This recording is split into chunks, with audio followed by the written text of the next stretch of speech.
Okay. You can see that I've started another piece. Um, this is not how it's supposed to look. This is just everything has, and I had it piled up. I want to look at this piece. Have you look at this piece first? If I can get this over here.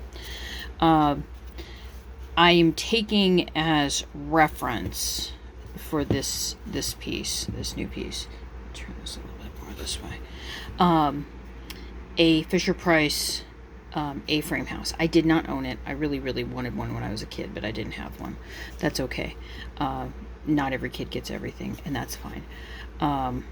However, as an adult, I would love to own one.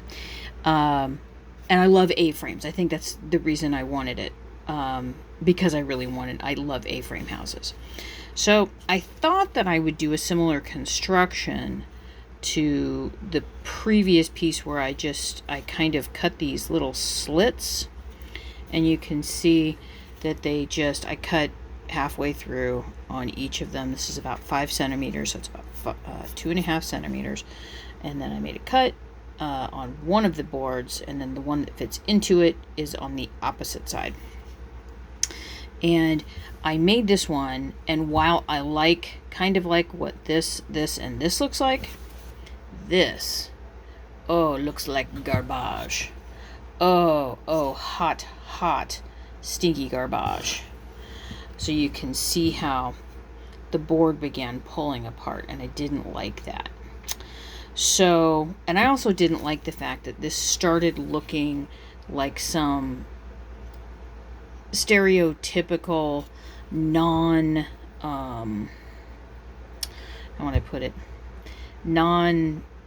nice version of a Plains Indian tent. I don't even know if they are called teepees. I don't know. I need to look that up and find out what they're called in the original languages. And when I say Plains Indians, that's usually what gets exported overseas is, Indians lived in teepees. No, they didn't. It was primarily Plains Indians. I shouldn't say Indians. Plains peoples. Think like the Lakota, the Paiute. I can't think of anything. The Sioux, Lakota Sioux, they also traveled, but then you start in with other peoples like the Mandan or East Coast and West Coast peoples that didn't do that. So I didn't like how this looked like a teepee or like a badly done Eiffel Tower. So this is going to get recycled into something else because the board's still good. So we're not going to do that. So then next, I decided I wanted a triangular shape, and it needed to be more of a pointed at the top. So I did my best on mitering this. It was careful carving with my knife, and looks better on this side. Careful carving with my knife and some careful measurements. I didn't get this quite as careful. These edges, I didn't get the angles completely right, and you can see they're a bit bunged up, but they're glued in there very nice and solid. So I'm pleased with this shape. I'm going to use this one. Okay, so let's put that there. Hi, Marielle. Now, here we have a set of stairs. Now, this is a tad bigger than the original. This is the set of yellow stairs from the vintage Fisher-Price Little People number 952 house. Now, I'm throwing out a bunch of numbers and stuff here.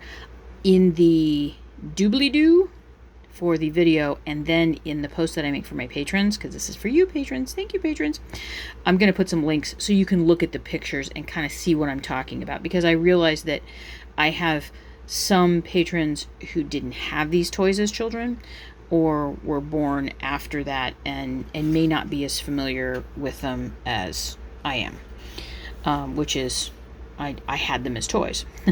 So you can see here I built the stairs. I basically just built two sides.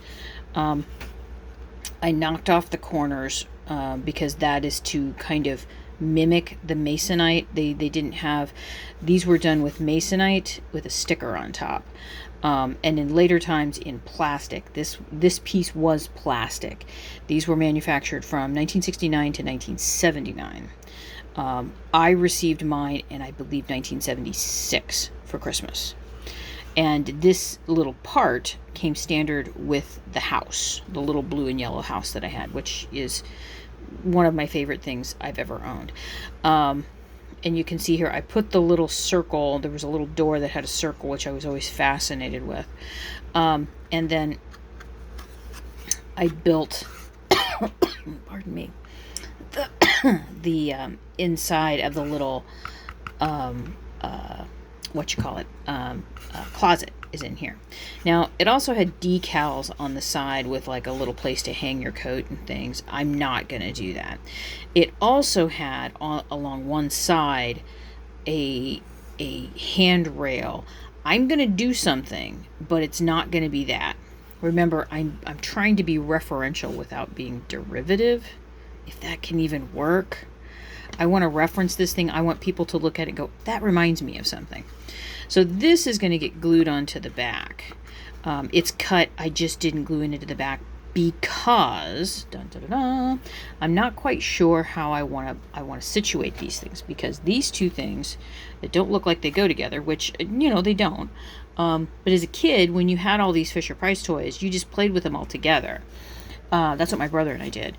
I'm going to do a little fronting, a little veneering with some carton board on these, the risers, because I don't want these to pop out. I don't want these edges to be looked at.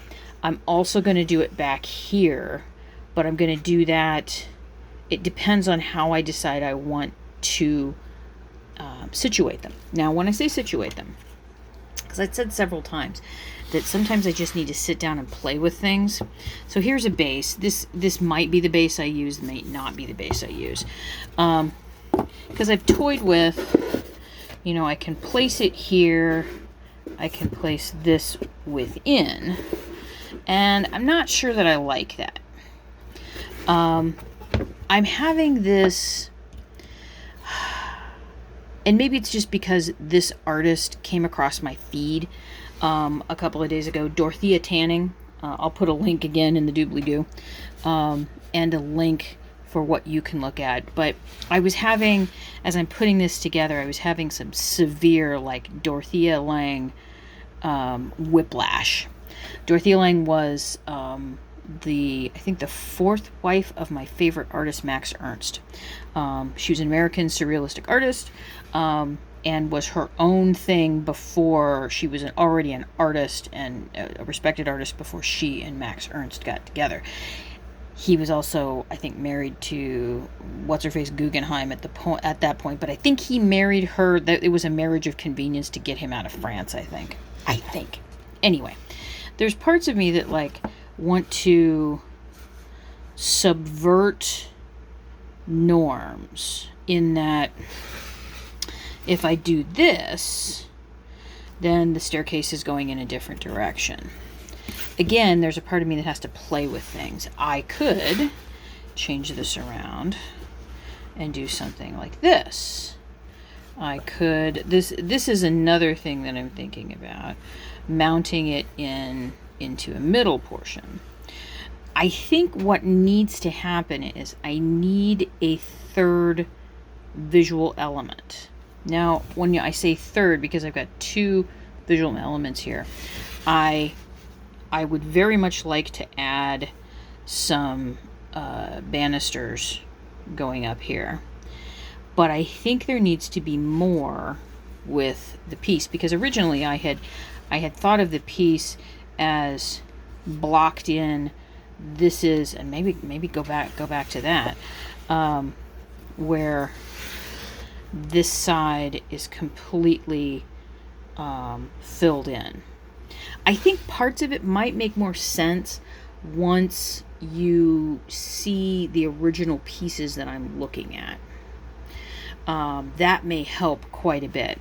I've done some more research about things that I want to use. the things, elements that I'm pulling from. My memory is pulling bits and pieces out. I was completely fascinated with this little staircase. I can't tell you why. It was one of my favorite things. I don't know if it was the door. I don't know what it was, because in the piece, this wasn't here. This was all empty. You could put stuff in there. Maybe that's the reason I liked it.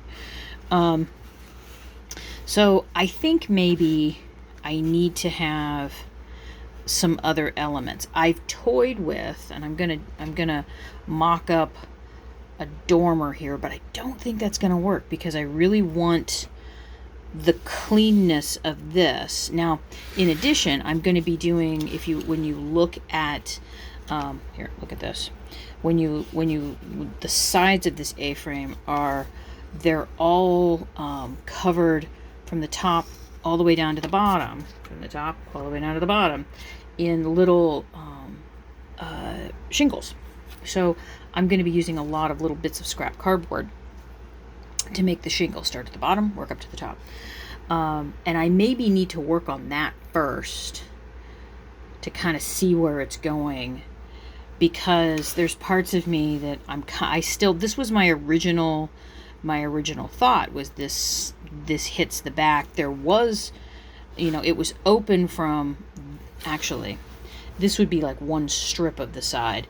It was open from this side, and it had like a little balcony on one end that you could see into with plastic. Oh my gosh, I'm giving myself more ideas. So I'm kind of at that point where I'm still kind of playing with, and I think that's important to note. I'm going to take this off here, that there is when I say I'm playing with an idea, I am playing with it. It was the other night that this piece started screaming at me. So mocking it up, even working on this, kind of cruddy mock-up,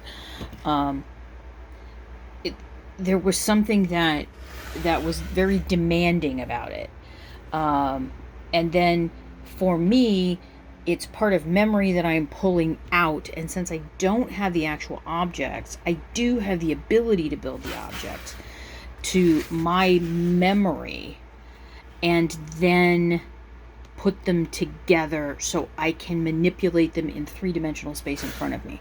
So when I say I need to play around with it, I really do just kind of need to play around with it and see what I like and what I don't like. This piece may need a longer base because, again, I want to hang this vertically. And I think I kind of know what I want to do now, just in sitting here and talking about it. There are times in which I'll be talking to my husband and I'll go, oh, that's it. He'll say something, or in the point in which I'm just kind of trying to get it out and figure out the idea. Like, why is this suddenly so important? Why do I want to do it this way? Why is this door, in particular, having that circle in there, so incredibly important to me? So for an artist, you start tugging on things as I'm working on things, as I'm putting together something like this. I'm rooting around in my own memory, trying to find, why was that a thing? Why did I do that? I have to say, we do things because they are filling some sort of need, want, desire within us. What was the desirable part? What did this mean to me then? What does it mean now? What does it mean to other people? And then there's the Dorothea Tanning part of me that just says, I want to do it this way because it's weird. Does that make sense? There's a huge part of my creative process that is very Dada and surrealistic, cranked up to like level 90. I know I can go even higher. So kind of that's what goes on through my head while I'm working. So, yeah. Okay, this video is entirely too long. Thank you, patrons. Thank you so much. I'm going to give you a little closer look at these guys. Not sure what I'm going to do with them. Right now, they're just kind of hanging out. See those little blue flowers in the green? That's Fisher-Price. That's the influence. So, thank you, patrons. You know who you are. You are the wind beneath my wings. I'm going to be ordering some more of the gray board because I'm almost out. And I'll be able to do that because of you. So thank you very much. And I will see you in the next video. Bye.